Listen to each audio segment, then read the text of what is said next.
Hello friends, and welcome to another video of Let's Take Food, which is your dose into the world of processed food. So in this video, I'm going to continue the discussion with Shardul that I started in one of the previous videos. If you haven't seen it, I have put the link in the description as well as somewhere up here. So do check it out before you check this one. And so this one, the discussion is going to revolve around the environmental impact, nutrition, pricing, and other innovation aspects of the alternative protein segment. So without any further ado, let's get started.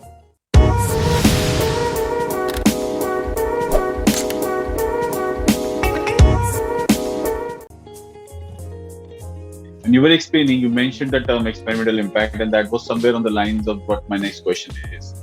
It is regarding that if you could just put little more light on what environmental impact is of these alternative proteins. First, when we do life cycle assessment, we do consider where are the ingredients coming from, and if they are closer to the place they are being processed and then also the consumed, the lesser environmental impact is, because transport is a big factor when we do this analysis.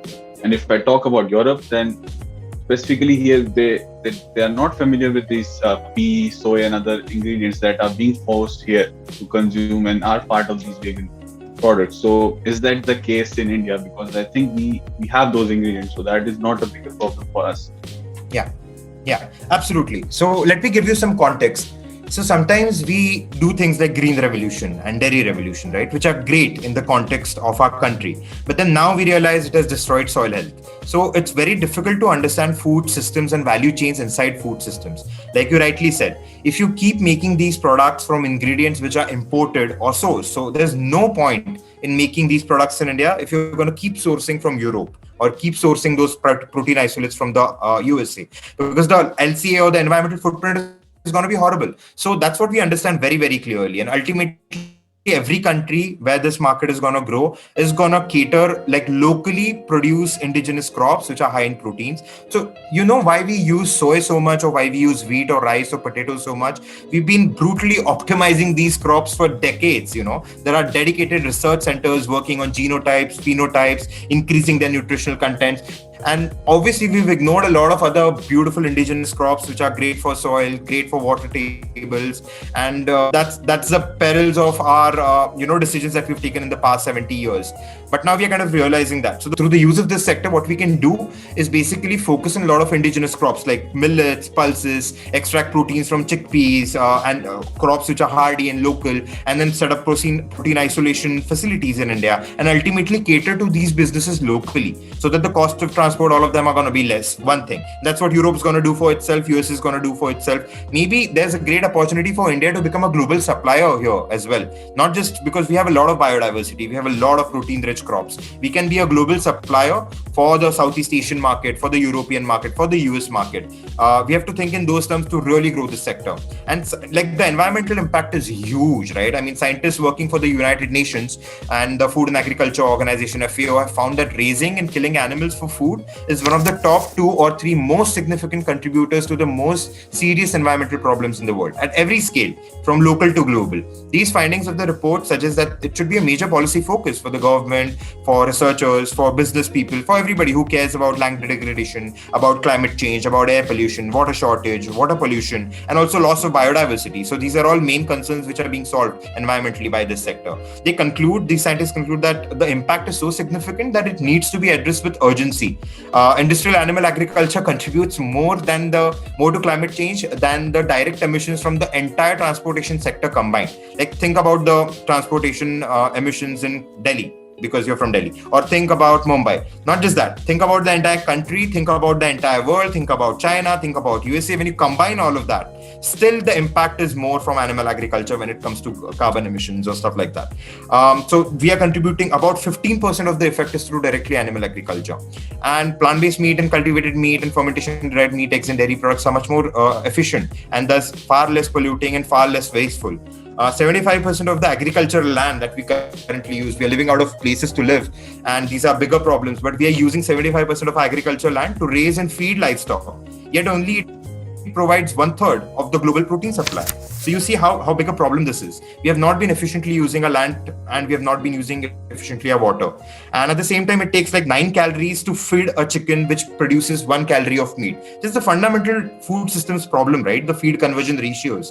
You're feeding an animal, a cow, a goat, a chicken, bunch of these food which you're growing first, then you're transporting to feedlots. A lot of carbon is emitted. First, you're growing that. So plants are obviously the best conversion through the process of photosynthesis in making proteins and making all of these components which are essential for us. Also, seafood, right? Most of the seafood production currently, whether it's wild caught or through aquaculture, causes significant environmental degradation.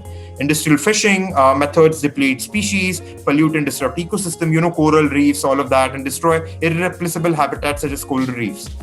Pollution from all of these aquaculture systems is also contaminating to these marine bodies. At the same time,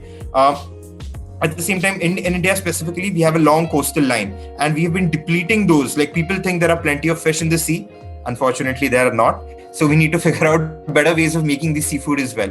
And GFI's goals, our theory of change, all of the things I've been talking about, they strongly fit with the UN, Sustainable Development Goals framework, especially with goal number 2, 3, 12, 13, 14, and 15. What my next question is, and I think we have talked a little about it earlier as well, that India, what is the driver for alternative protein segment? Because whether it is due to the price or whether people not being able to afford meat, that's why we are predominantly vegetarian. But the fact is that we are vegetarian. And what is the need that people are having in India, that we see that the veganism and adoption of these alternative proteins is growing? And you have mentioned price as one of the pillars you are trying to deal with when you are trying to meet companies and institutions with GFI. Then you know that price is not there yet for a market like India. So how can this be lowered with the time to come? As with culture media, you said the media cost is decreasing. So I've also have had some reading about it, and there are other things as well, the bioreactors and everything. So all those things add up as cost and how much the consumption is there. So how sustainable in terms of growth is this boom that we are seeing in terms of alternative protein is in India? Yeah, no, great question. I think this is a common rebuttal about cost, and people think these are like really fancy, expensive products. I think that's misleading, because honestly, we are starting the sector just now. It's just getting started. Like, think about 1980s or 1990s. Think about a Motorola phone, how much it used to cost and what services it provided. We didn't crib that, the call quality is bad, we cannot do this, the things that we do in a 2,000 rupees phone now. That's the exact analogy. Think about Moore's law in computers. Think about the exponentially dropping cost of semiconductors. Think about the cost of Human Genome Project, if you want to talk about biotechnology. Like, it used to take hundreds of thousands of dollars to map human genome. Then the Human Genome Project came, right people of researchers, right policies went into it. Now you can map it for just a few $100s. There are multiple companies in the US which maps your entire genome for a few $100s. And similarly, the cost of cultivated meat is dropping down significantly, like we just talked about. At the same time, it's just like any food industry, right? Economies of scale are valid for all of plant-based meat and cultivated meat, eggs, and dairy. As the unit economics, Gaurav talked a little bit about this in your last episode for plant-based dairy. It's similar. As long as you have better scale, as long as you have more demand, and as long as you are optimizing all of these things. So, more attention. Like we talked, why does wheat, rice, or potatoes are such famous commodities? Because everybody's been brutally optimizing their supply chains through and through. Then we can do something similar. It's much easier to do it for plants. We already know that, than compared to animals. Like, animals have significant limits on how they can grow, how much big can they grow, no matter how artificially or cruelly you want them to grow by feeding antibiotics. At the same time, plants don't have these limits. So there's an inherent advantage there in technology. Similarly, just like in 20 years, we have excellent phones like this one, which can do everything under the sun. In 20 years time, all of these things are going to be very, very cost competitive compared to, animal. Again, we are not even talking about subsidies, the kind of grants, the kind of things that go into big meat or big dairy sector, which helps them keep the price comparatively low. If all of those things are also done for the plant-based side of things, or the cultivated side of things, they are going to obviously come down. And again, at the same time, just touching back on your point of Indians being vegetarians, not really, like I said, right? 70% of Indians really report as being non-vegetarian. Like I said, it's people not getting meat, eggs or dairy because they cannot afford it. Like you talked in one of your videos, right? They simply cannot afford it. If you give them something better at a same price point, even cheaper price point, so the end goal is to make something that tastes exactly the same or better, costs exactly the same or less, and is easily accessible and conveniently available, just like we have access to milk, dairy products or meat products. And again, like the initial surveys are showing that 63% of surveyed Indians are likely to try plant-based meat. The early adopter segment is composed primarily of meat eaters who are young, well-educated, urban, high-income individuals who kind of understand all of this, but also understand its environmental impact, health consciousness, but also definitely care about taste and price when it comes to buying all of this. Ultimately, people in tier 2 cities, in tier 3 cities in India, that's our end goal, because that's the most bigger market. Like that's the 90% of the market, right? And to create products for these companies, you have to work on all of these elements: science, technology, business, value chains, supply chains, to kind of bring down the cost. And that's what the focus is. And at scale, plant-based meats can be extremely affordable. So leading companies like Impossible Foods went from, they started out by selling at this expensive Michelin star restaurants, with fancy chefs.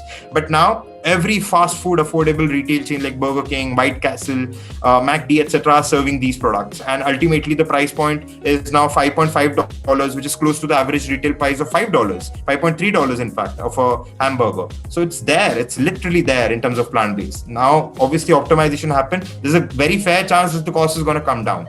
So I also have had an experience with Beyond last year when I tried it from other channel. So when I was going to the menu, I noticed that the plant-based meat of that burger chain was at the same price as that of the Beyond. Yeah. Probably, I think, one euro extra than that of that chain. Yeah. So I guess, yes, by what you mean, it is near. Yes, it is definitely near. Absolutely. And like it all depends on the catalytic investment, right? Like there are certain areas of impactful investment. Like think about Elon Musk starting a Tesla for electric car company. At that time, it was not feasible at all. Like think about SpaceX, any of these industries which are tech forward. People always feel that, it's not going to be cost competitive. But fundamentally, people who are running the show kind of understand the cost structures, the 10x interventions in technology which you can have to bring down the cost. And visionary catalytic investment from governments like Canada, Israel, US, Singapore have really proved in the past that such hub spots can be really cultivated and exponentially created within a country. And we hope to do something similar. We have a lot of mega food parks coming, a lot of supply chain coming from MOFPI, a lot of interesting investment being going into the sector. So if we can rightly do it, rather than repeating the mistakes from the West and creating a factory farming system again in the country, the good thing is we haven't invested much. We process only 5% of our food in India. So there's a huge opportunity for a country like India to take the right steps and invest in the right things, rather than repeating the same mistakes of the past century in terms of food processing. With that price out of our way, the next thing that comes when we talk about food is nutrition. Yeah. And I know there's still early phase for these products, but what I have noticed is that, as you said, the taste is important. So just to match that taste, we'll still find them to be closer in terms of saturated fat or having that same amount of sodium, because without sodium, you don't get that right taste of your meat.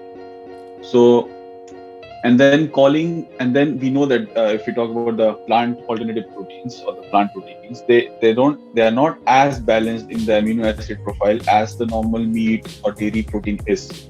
So with that score being different and then similar to saturated fat, how do we see, how do you see them getting better in terms of nutrition? Absolutely. A great question and a very valid one, Ultimately, like we just in the context of previous things we've discussed, I think it's a matter of when and not a matter of if. You can certainly do all of these things, right? It's just a matter of when it's going to happen. And when, like people ask us, so when can you expect much better nutrition products? So it's pointless to say 10 years or 5 years, because it all depends on the kind of efforts that are going into the sector, which you understand. That's why GFI India exists, to accelerate that in India, and GFI globally has been doing that. As more and more people get into it, put their mind towards solving this problem, it's going to be solved. So science and technology is certainly there. And same thing with sugar, right? Why are people shifting towards lesser sugar, lesser sodium laws in the EU? That's only because customers have started demanding it for it now, and people have realized that, okay, great, this has been bad, this has been going on for decades, and now we need to shift away from it. So you put in regulatory frameworks in place, you put in progressive policies in place to kind of nudge these products to get there. Ultimately, why people haven't done it right now, obviously it's very hard to solve for nutrition, like you know it's micronutrients are not stable, sometimes it's very difficult. Again, like, just to clarify, people only care about price, taste, and convenience initially. So I think the version one, if I'm an entrepreneur, if I'm starting a company in this area, I should focus on at least creating these products first, which are mimic on taste, price, and convenience. If you replicate that, the next version is going to be subsequently much easier to solve for, which is nutrition, other aspects of health, all of that. Again, I think entrepreneurs, and right, Maggie sales are back. So people just consume processed food. They say that they care about what's on the what's on the labels and all of that. They don't usually, but that does not mean you shouldn't solve for it. I think it's going to happen with time. But when you compare it with conventional meat, that's the whole point, right? You're trying to compare it with conventional meat, which is produced from slaughtered animals. And plant-based meat is better across a variety of factors, including carbon footprint, land use, water use, air and water pollution. I know this is not all relevant to nutrition, but at the same time, if you think about antibiotics in the point we were talking about that, then obviously industrial animal agriculture is a huge global health issue contributor, and plant-based meat won't be in that sense. Again, like, different plant-based meat have different profiles. Most plant-based meat have the same protein, protein. Many of this plant-based meat have similar protein content. In fact, sometimes same. I've seen products which have a little more protein content as well. So these guys are working on different PDCAAS scores. Sometimes they are also thinking about DIS scores. They are trying to really optimize the missing amino acids in these products. So this is just a matter of when and not if, like I said. Again, like complex carbohydrates and fibers which are missing altogether in conventional meat. We can add those, we can tailor. So you understand, from a food science perspective, you can in fact make these products better, because these products which are really good for you, fibers, complex carbohydrates, are missing. So sometimes it's also a little tricky to help people understand that food processing is not necessarily bad for you. Ultimately, I think the focus would be on clean labels as people demand it. There would be cleaner technologies, just like we've achieved with juices and processed juices. It's just that we can skip all of that and go to that directly if the right investment comes in. You have said again, as the price, the taste is also very important. And the experience I have had, the fewer experience I have had definitely with the dairy, or if I talk about the plant-based meats, I am definitely able to get that beanie taste that these proteins they bring. So what innovations are currently going on in this side to just let go of these tastes so that people are more accepting, because a cleaner taste would be readily acceptable by the consumers. Correct. So again, this is a problem of science and technology, right? Ultimately, so we can solve with this from farm to fork at entire level.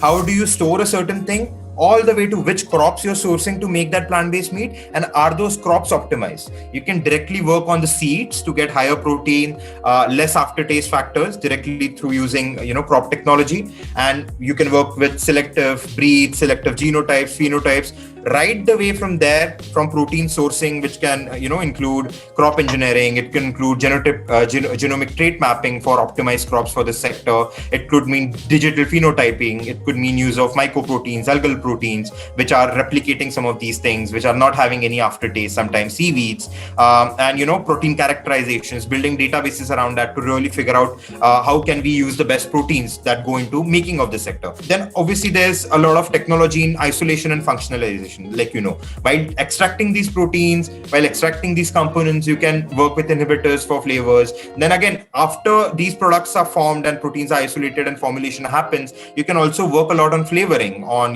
binders, on emulsifiers, and different to give different replication of sensory, the bite, the texture profile analysis. You can replicate all of that. At the same time, bigger flavor companies like Givaudan, for example, they've been leading a lot of work on developing flavors specific for this sector, for masking agents, specifically for covering the beanie taste, the planty aftertaste. So those things are gonna happen soon enough. It's just a matter of right amount of research being done in those areas. Similarly, there are a lot of yeast, there are a lot of natural flavorings as well, which can be used to mask these flavors.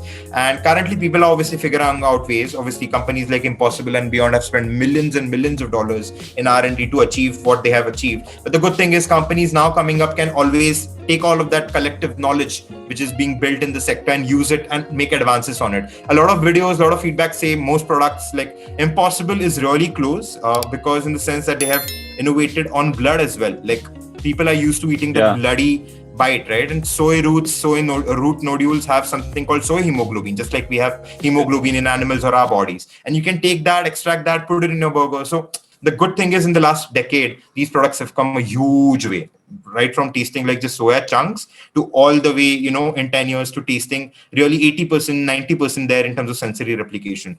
There are a lot of blind tests on YouTube. You can Google them. You can see people are not able to differentiate these products. In India, yes, there's still a long time to go. Like I said, combined all of these factors. We also started relatively very late in India, right? But the thing is, in just 2-3 years, we've caught up a lot. Like I just mentioning Blue Dry Foods chicken nugget. If you try it, you really get that chicken taste in India. So next generation of companies is coming, and I'm really bullish about 2022.